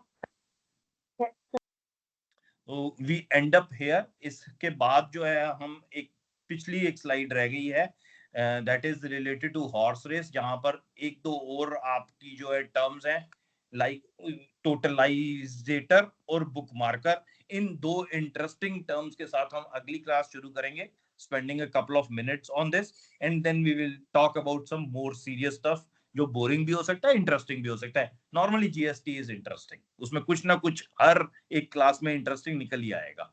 तो ये वाला कंसेप्ट आपको जो मेन था वो 28/128 वाला समझ में आ गया है।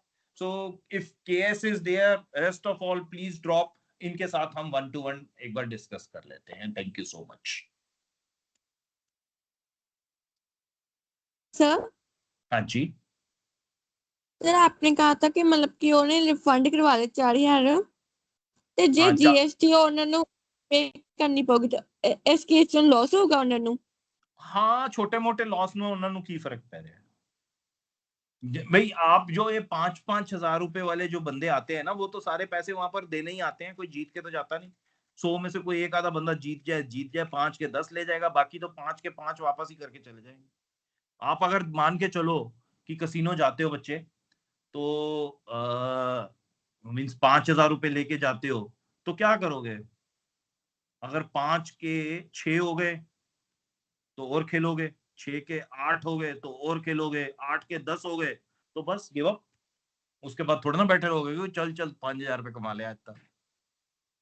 और अगर हार गए तो 5,000 अपनी लिमिट बांध के गए हुए, 6,000 भी नहीं निकालना।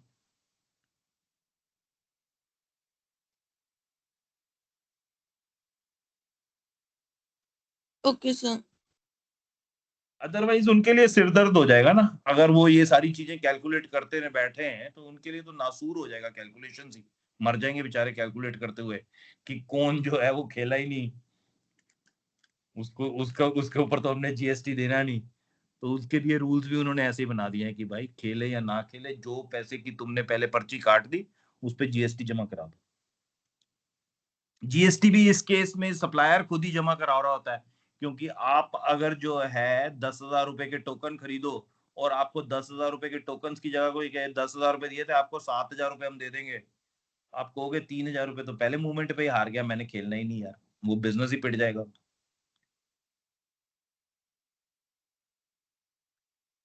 तो सप्लायर अपनी जेब से ही जीएसटी जमा करा रहा होता है, आपको तो 10,000 के 10,000 के टोकन ही दे रहा होता है, तो पहले मूवमेंट से ही लॉस शुरू हो रहा होता है। But that's just an attracting point, वो अट्रैक्ट कर रहा है आप लोगों को कि आजा 7,000 रुपए मेरी जेब में, तो 7,000 ही है, मैं तेरे को 7 की जगह 10 दे रहा हूँ, तू 10,000 से खेल। उसके बाद 10 के तेरे अगर 50 हो गए तो पूरे 50,000 तेरे को दे दूंगा। इनकम टैक्स भी तेरा मन करे जमा करा दियो, नहीं मन करे मत कराइयो, कैश ले जा मेरी तरफ से। वहां पे वो नए नए नोट देते हैं वापस आप। बट ये फंसना नहीं है इन लालचों में, ध्यान रखना, पैसे कमाने हैं तो संभाल के भी रखने हैं।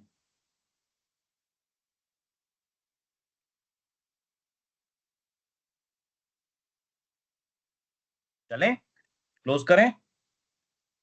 Yes sir. हाँ जी, मैं वो पॉइंट दोबारा बताऊं, जिसने ड्रॉप होना है प्लीज ड्रॉप हो जाओ, because we have already spent good time on that. So मैं जो है वो जीएसटी की बात कर रहा था, तो I talk about just that one thing. बेटा इसमें जो है हमारा कंसेप्ट जो है that is like this simple.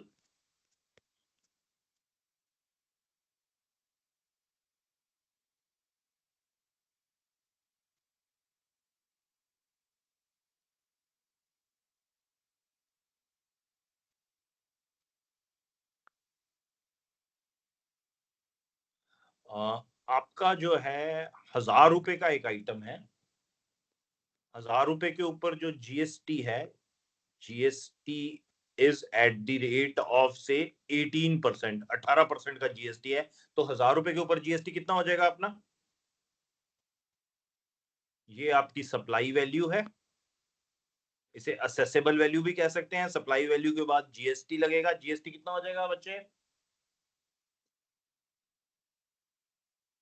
बोल दो यार। 180 सर। 180 सप्लाई, इसकी जो है जीएसटी हो गई, तो ये 1,180 रुपए की इनवॉइस बन गई। अगर अब आपको कोई ये ऊपर की बात बताए ही नहीं, मीन्स ये जो है ये कहीं लिखा ही नहीं हुआ, this is not known to us, ये चीज हमें बताई ही नहीं गई है, तो ये जीएसटी हमने निकाला कैसे था? ये 18%, इट वाज बेसिकली 18% ऑफ 1,000, 18,000, 18